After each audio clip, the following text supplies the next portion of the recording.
this is a tall order to speak now. I would not be here if it were not for Bob Richardson, both the example that he set in his biographies and his encouragement to me throughout the work on the Peabody sisters, which many of you may know was a labor of 2 decades.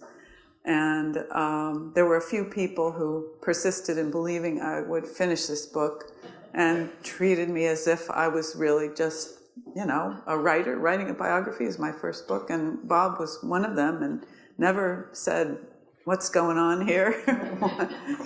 The other Bob was another, too. So I'm going to stop there, though, with my encomiums to the Bobs.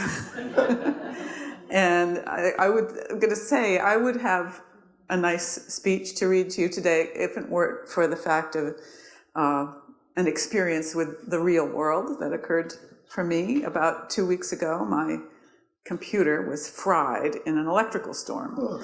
And it was all right because it was an old computer. I needed a new computer, and I went to get the new computer, and it seemed to be doing just fine until today. I went to open my beloved WordPerfect X5, on which I've written all of my books, and it was fuzzy.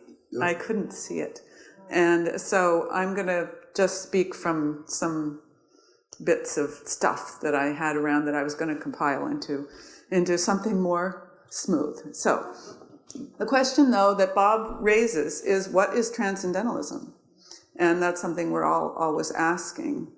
I was kind of stunned a few years ago when I was going through papers as I was moving, and I found my junior honors paper from college, and I saw on it, it was about Dickinson and Whitman, I think, something like that. And my professor, I remembered, had been very favorable to me. She passed me along to the next year. I could stay in honors.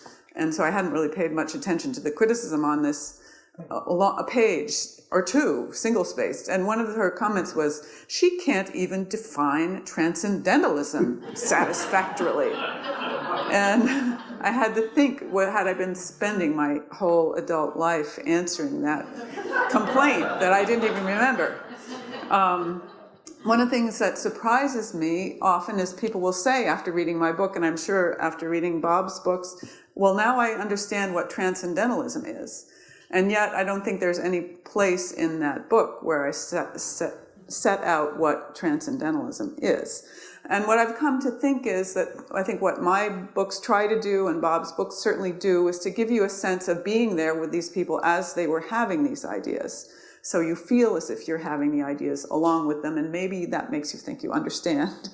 And that reminded me, maybe some of you know, I went on to write about the 20th century poet Elizabeth Bishop, who was in her own way, we maybe can say, a transcendentalist. And in trying to define for herself what she thought poetry should do, she quoted an interesting literary critic, M.W. Kroll, writing about the Baroque style in prose.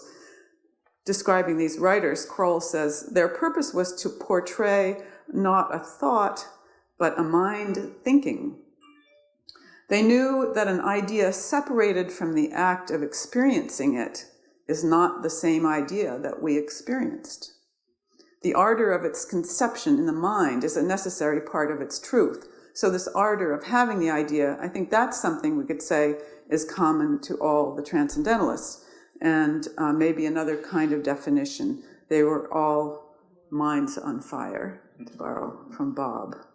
I also think of James Freeman Clarke's definition or explanation of what brought the Transcendental Club together. He said they were often called the Club of the Like-minded because no two of us thought alike. I still don't really understand that, though.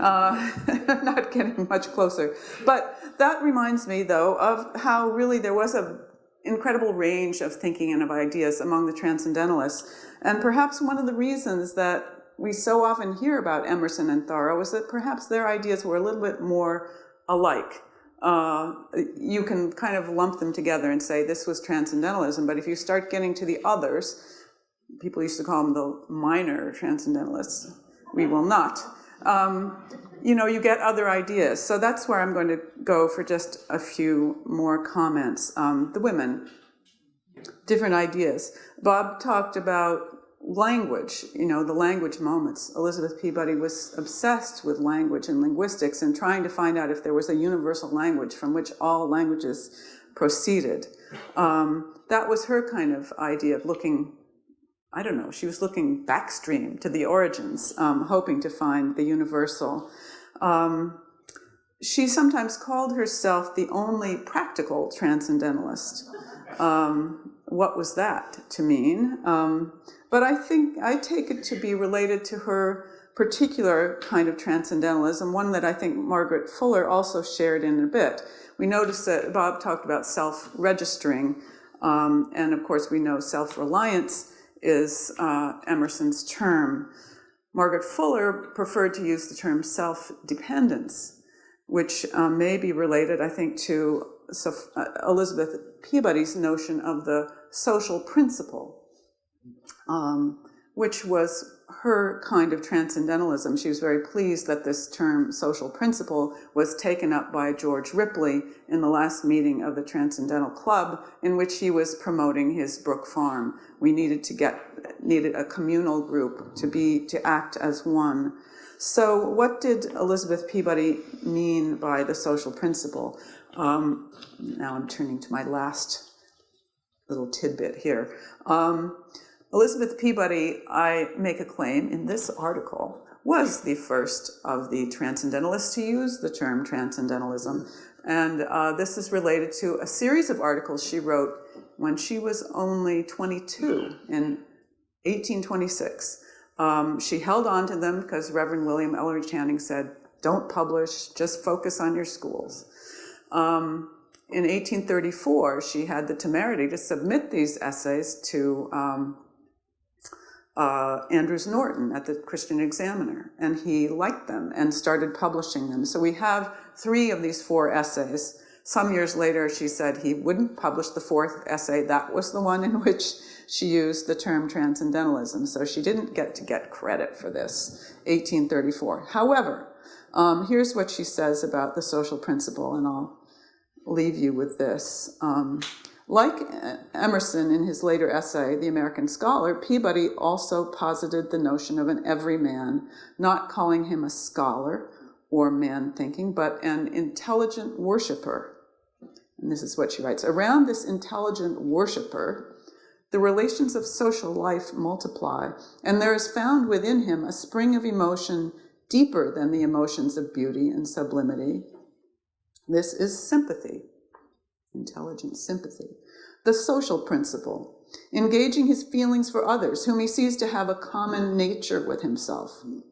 As his consciousness of being the object of the Almighty's care and love gives him self-reverence, there's another term we might take up, self-reverence, so his sense of others bearing the same relation to the Almighty gives him a deep feeling of respect for all partakers of human nature. As the social principle makes others necessary to his happiness, so he feels that he has power to communicate happiness. Love is spontaneous in every human being. She goes on, it is in the social circle where human beings are brought into closest contact with each other that the depth and nature of the affections are learned. So within the family, the early family, this I think is part of Margaret Fuller's also interest in self-dependence, dependence of one another, on one another. Can we depend on ourselves as much as we do on others? One of the most obvious effects of the social relations and of the duties growing out of a consciousness of the common nature is that they lead the human being gently out of himself, which again doesn't sound like what we think of as transcendentalism, but it's leading to the communal. Peabody maintained that the more man has learned of his nature, the more he has felt that there is no solitary enjoyment. May not the social relations be considered a miniature of the spiritual universe? So that's my comment.